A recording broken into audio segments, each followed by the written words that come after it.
Yo, what's up everyone? It's VSips. Welcome to the channel with a big video, a Kingdom Hearts 4 deep dive analysis into the recent Kingdom Hearts 4 trailer for the 20th anniversary, which just happened this past weekend.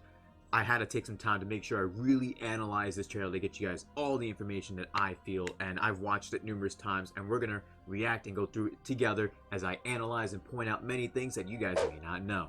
If you guys are excited, smash that like button and subscribe to the channel if you're new. We have all kinds of Kingdom Hearts, Square Enix, Persona, Atlas, Nintendo, and much more content provided for you. But without further ado, let's get into this with this Kingdom Hearts 20th anniversary announcement trailer, which has the Kingdom Hearts 4 trailer within. There's also the announcement of Kingdom Hearts Missing Link, which is a new mobile game. There's also more updates about Kingdom Hearts Dark Road, which was originally supposed to release last year in the fall and then pushed back to winter, and now it's actually being pushed back to August of this year. But I digress. We're here to talk about the big news. Kingdom Hearts 4 is official. They officially showed a trailer, and we are going to do the biggest, most in-depth deep dive analysis that you will find here on YouTube. Let's get into this.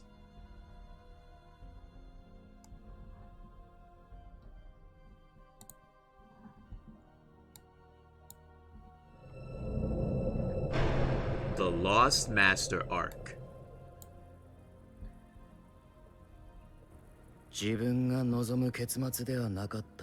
Once they showed this, I instantly knew. Just by looking at the goddamn escalator, I instantly knew before I seen anything else. I was like, this must be either Verum Rex game or Kingdom Hearts 4. Because it literally, I instantly knew that this was Quadratum the moment I saw this. Like, there's never been a single Kingdom Hearts world that there's been an escalator in it, you know what I mean?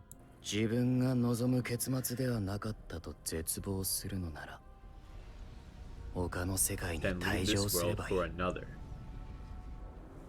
Now,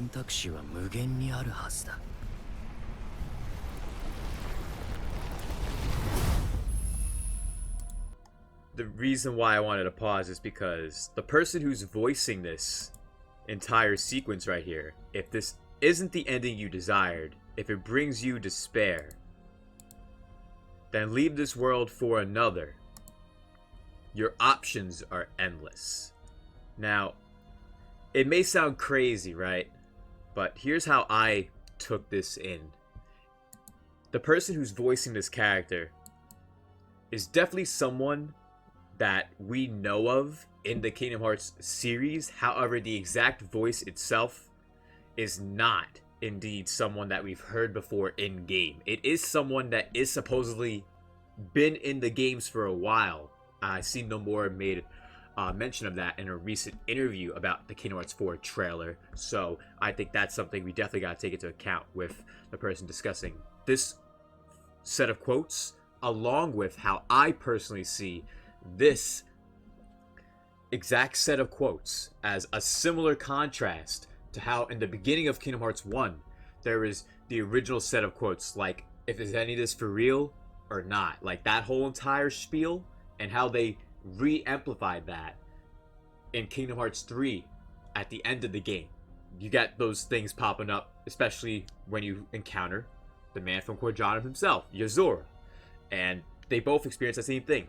That same exact quote that we all heard back 2 decades ago on Kingdom Hearts 1.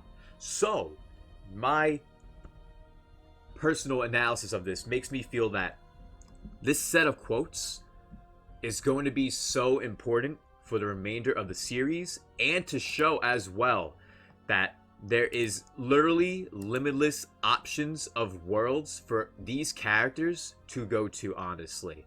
And we'll be diving more into that as we progress through this trailer, because it truly shows that Kingdom Hearts is going to be, from here on out, stretching into new ground, trying new things, and exploring worlds that we would have never experienced beforehand.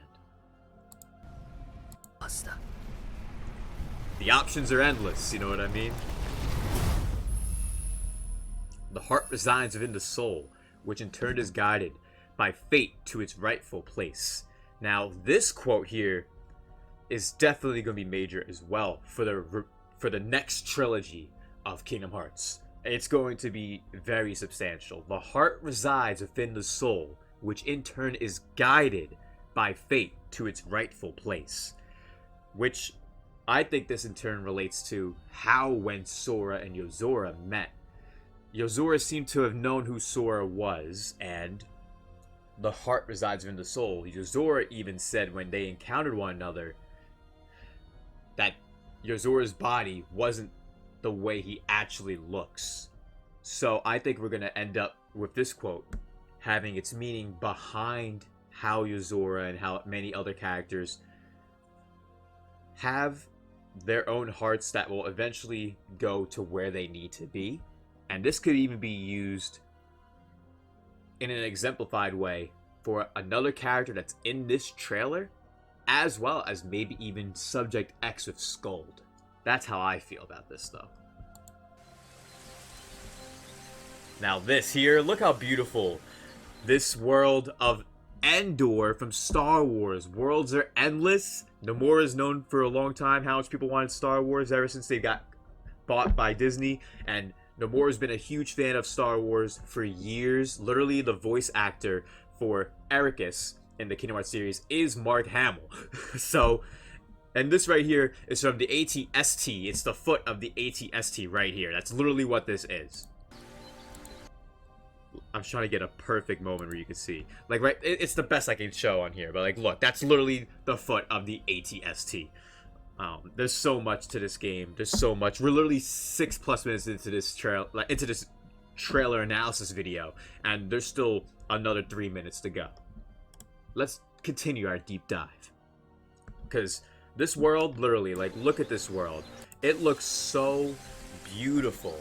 It looks stunning, and it literally is Endor from Star Wars. Literally, you could take a picture from Endor and compare it to that showcase of the wilderness, and it literally is, to a T, Endor from Star Wars. Let's continue onward. The choice is yours once more. Our boy Sora in the new drip. Rip the realistic hair. Yes, I've seen a lot of people bitch and moan about how Sora looks too realistic. Well, I'm sorry, if you didn't play and finish Kingdom Hearts, let alone Kingdom Hearts Remind, then you would have no idea why in the hell they're in this realistic world of Shibuya, basically. And why Sora's hair is, like, down now. It's because in the Kingdom Hearts worlds, they're more full of, like, life, and it's like Kingdom Hearts shader style. We'll see later on in this trailer with Donald and Goofy. They look the same as they did in Kingdom Hearts 3, and we'll get into how Sora won't look like this the entirety of this game in just a moment. But he looks really good in this fit.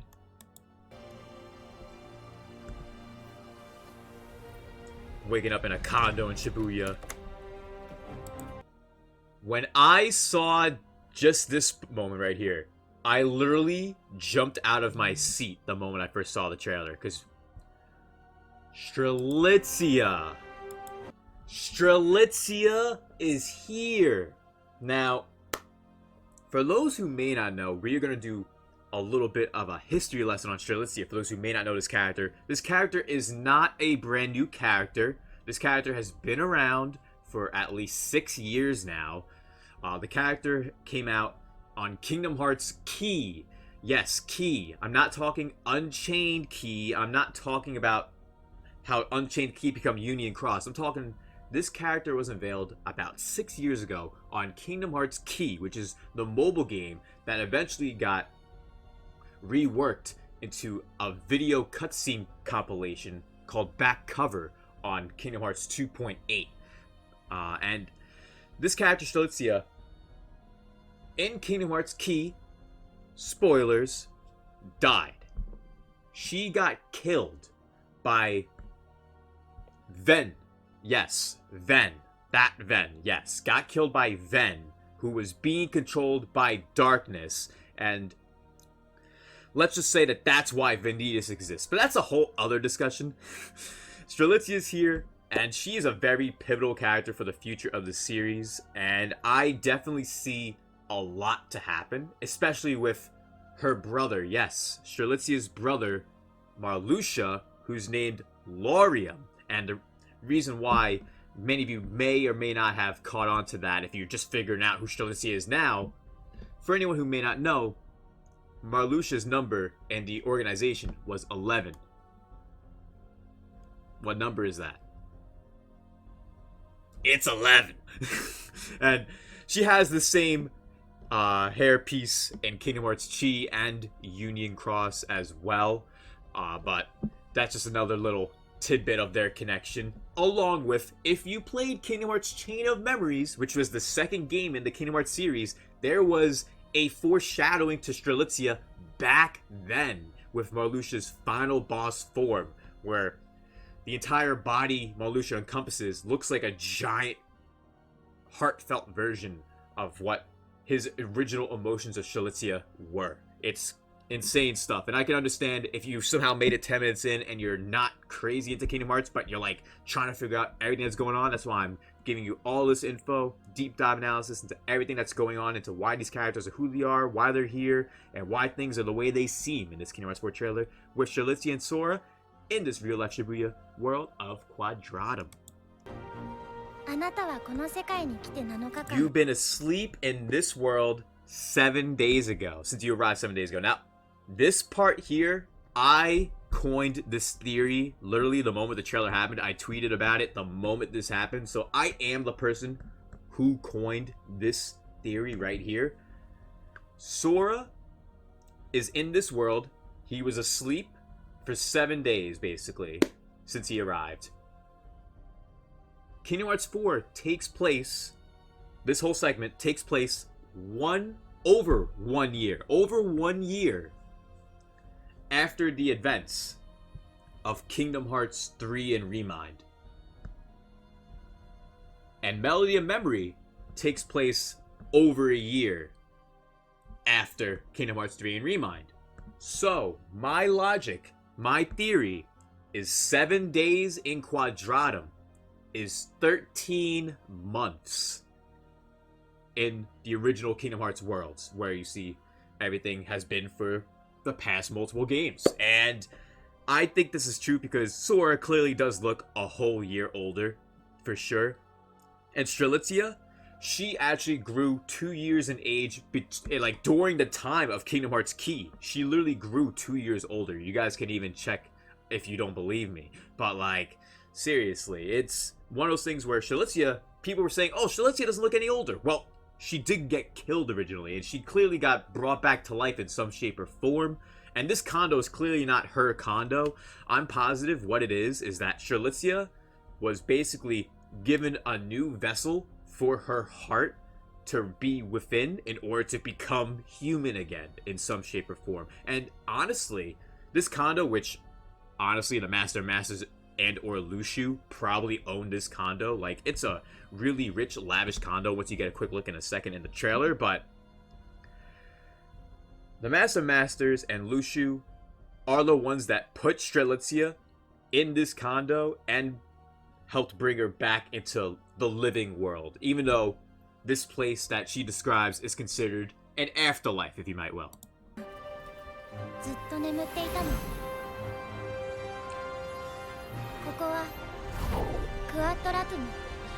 Now, Quadratum looks great. It literally is Shibuya to a T. I literally have a friend who lives in Japan. There's a segment coming up where, like, Sora gets into a battle and literally my friend gets his hair cut right there. So that's pretty funny. But look at this condo. This condo is like a high-end condo in Shibuya. It's high-end. Which is why I was like, the Masters of Lushu had to have paid for it. You know what I mean? Who else would have that kind of money in Quadratum? That anyone that we know of would like even have. And the world is full of life in Quadratum. Everyone's on their phones going to work.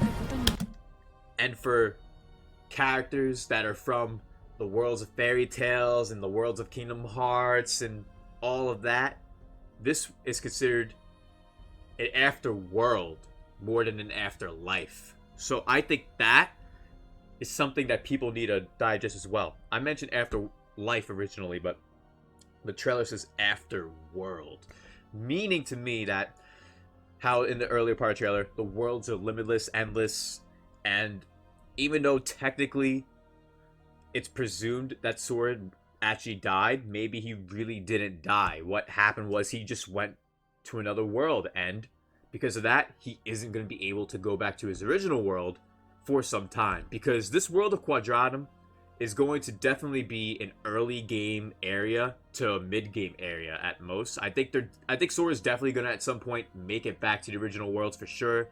And there's definitely some Disney worlds, of course, playing throughout this game, whether it's Sora going through them and they're more realistic, like let's say another Pirates of the Caribbean world, or let's say a more realistic world, like let's say Treasure Planet even or something. I don't know.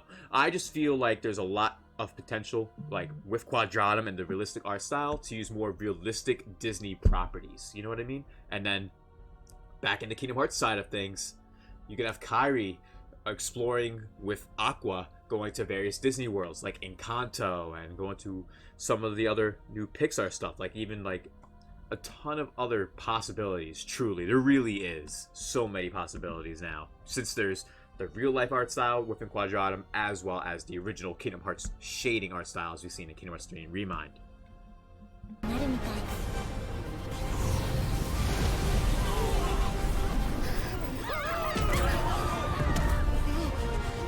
Now, real quick, I want to also mention something right here. No one grasped it, but right here, you may think this is nothing, alright? Oh, it's just a sign. Oh, it's just a sign in Shibuya saying you shouldn't be parking here. No.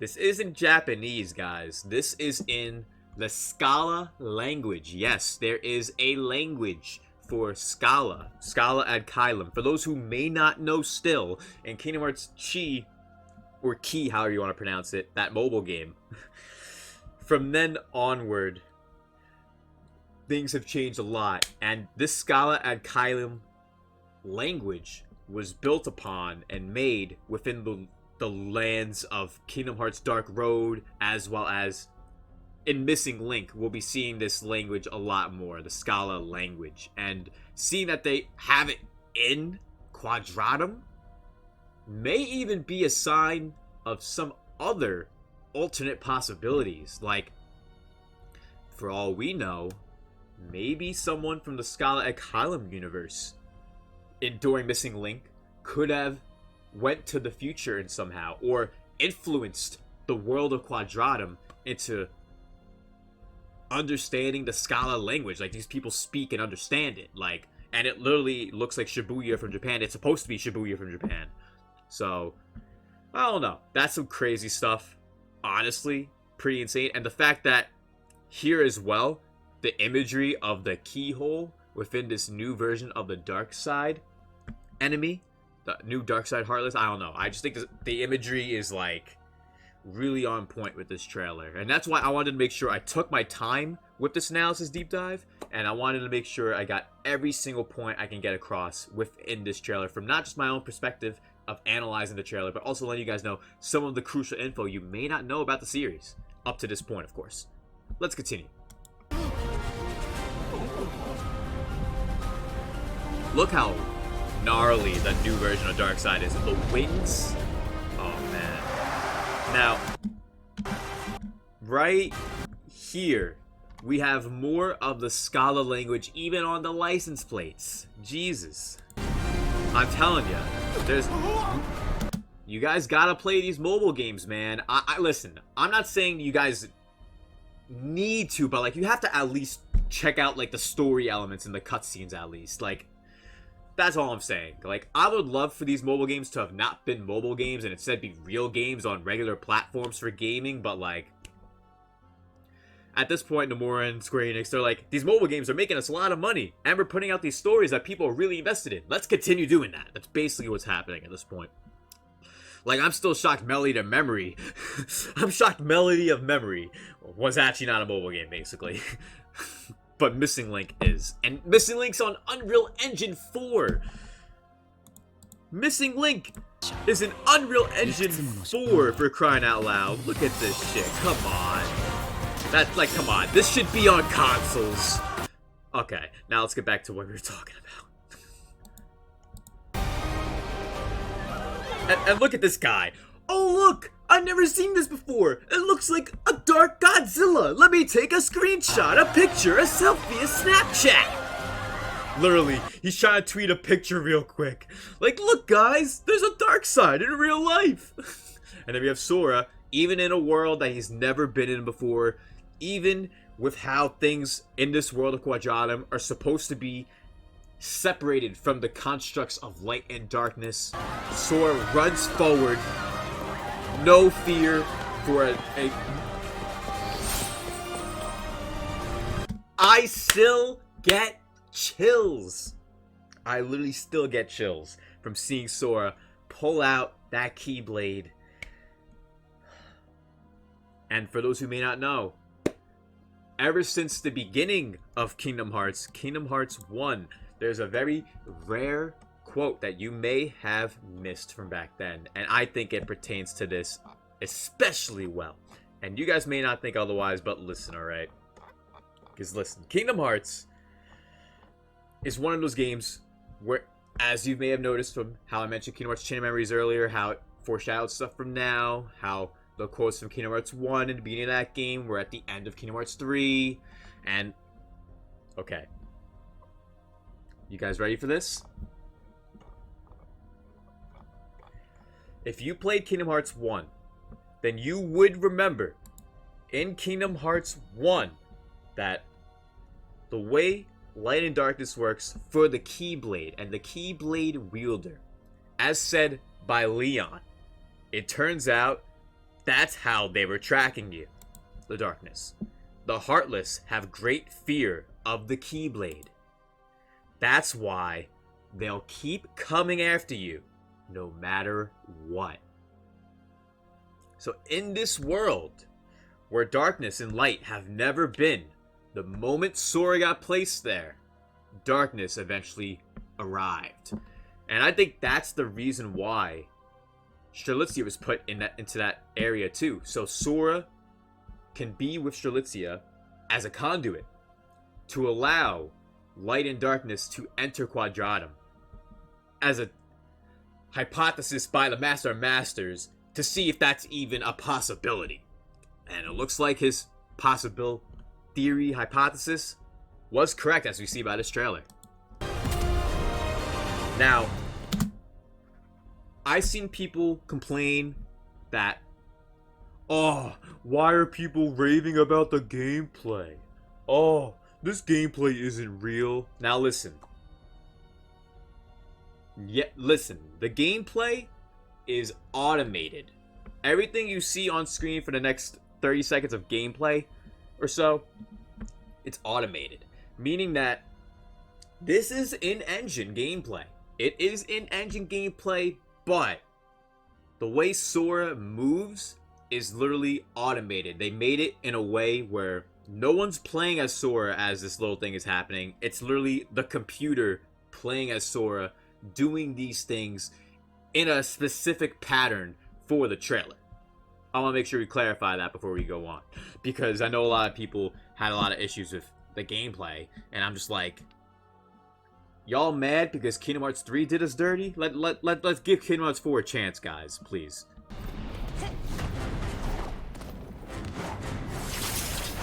Now, this part is sick. We're gonna go slow-mo on this part, because there is new feature of the Keyblade where you can utilize the key chain. Watch this. In mid-combat, that's the regular keychain portion of the Keyblade with the Mickey Mouse, of course. I love this edition. It adds so much new replayability to how you play in a more fun and less intrusive manner than those various amusement rides that they had in Kingdom Hearts 3. I don't even remember what they called. I hated them so much. I made sure to turn them off. Like the carousel and the wavy ride. That shit's stupid. And it was too OP too. We need stuff that influences different variations of combat, not specific moves that just destroy everything in like one hit. Like, we don't need that. We need fun variants of gameplay, and this definitely plays a part into it with this. Watch. The keychain can transform, and it's hard to see because there's a red bar here, but there's a new there's a new element to gameplay where translated here it's called build, and I think that may relate to how the keychain works. And it helps. Look at that. Look how sick the key. Oh man, that's sick. And now from here, we see Sora running up the building, a homage to Kingdom Hearts 2. However, what many of you have to realize is if you played Kingdom Hearts 3 and Remind, you would know that Nomura wants to be able to recreate and or bring to life his original vision of Final Fantasy Versus 13. And as many of you know, Yuzora looks like Noctis. Riku has been starting to look like Noctis. Hell, in Quadratum, people were saying Sora looks a tiny bit like Noctis. And this segment right here is literally ripped pretty much straight from the Final Fantasy Versus 13 trailer. Literally ripped right from it. And there's many more references with Versus 13 in this entire Kingdom Hearts 4 trailer. But I want to bring up something great. The return of triangle button reaction commands! Let's go! Reaction command, baby! That's what I like to see.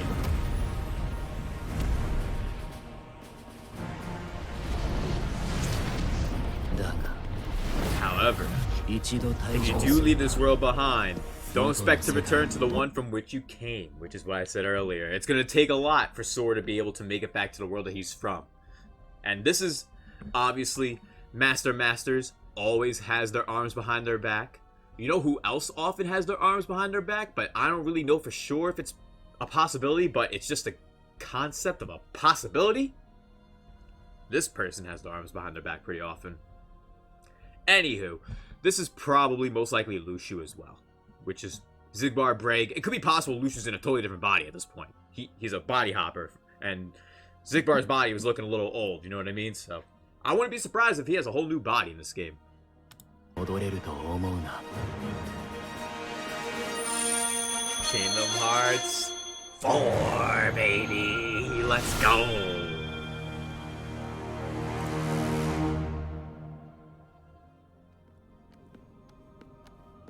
Now, as you guys notice from this portion, there is Kingdom Hearts 3 shading qualities of art style that we will experience in Kingdom Hearts 4. And they're looking for someone to help in this really dark, freaky place in that blue flame lit. I immediately knew, the moment I saw that blue flame. And the voice actor too, their voice. And how the flames turn to red. Looks like Donald and Goofy in Kingdom Hearts 4 are going to be looking for Hades in order to help them find Sora in the afterlife, which as Strelitzia clarifies as an afterworld per se. So will Hades be able to help Donald and Goofy and the rest of the gang find Sora? We'll find out. I'm surprised we didn't see any of Riku and Kari in this trailer either. We didn't see any of them in this trailer. So we'll see how things go with them. We still have to see how King Mickey does when he goes to Scarlet Island to find information. I can't wait to see what happens with him too.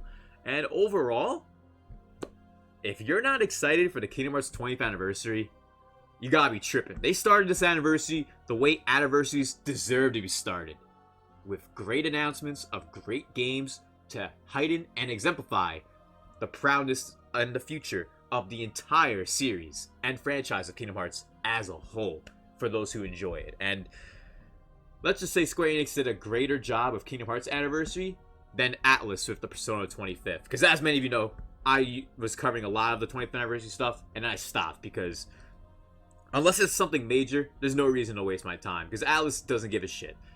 Square Enix, on the other hand, they clearly give a shit. Especially Nomura. Nomura specifically even said that he wanted to make sure Kingdom Hearts 4 and the Kingdom Hearts fans can have this game sooner rather than later. Especially after that long wait between 2 and 3, which many people should have played the games in between. But hey, it is what it is. Overall, this is magic in the making. I can't wait. Kingdom Hearts 4 coming. I'm hoping for 2024. That's what I'm hoping for, but we'll have to wait and see. It could be early 2025 by the time it's done. And overall, I'm beyond excited, and I hope you guys enjoyed my deep dive, in-depth analysis of the Kingdom Hearts 4 trailer with everything that you may have not caught on to and everything that you may need to know before Kingdom Hearts 4 comes around. Thank you guys so much for watching. If you guys made it to the end of the video and learned something new today about the Kingdom Hearts 4 trailer and or Kingdom Hearts lore, make sure you smash that like button. Don't forget to subscribe to the channel. Hit the notification bell. Never miss a single upload here on the It's VSips channel. I also have a live streaming channel, and I also cover some other cool videos on that channel as well. You guys should check out if you'd like. Thank you all so much for watching. It's been a blast, and I hope to see you all next time. Peace.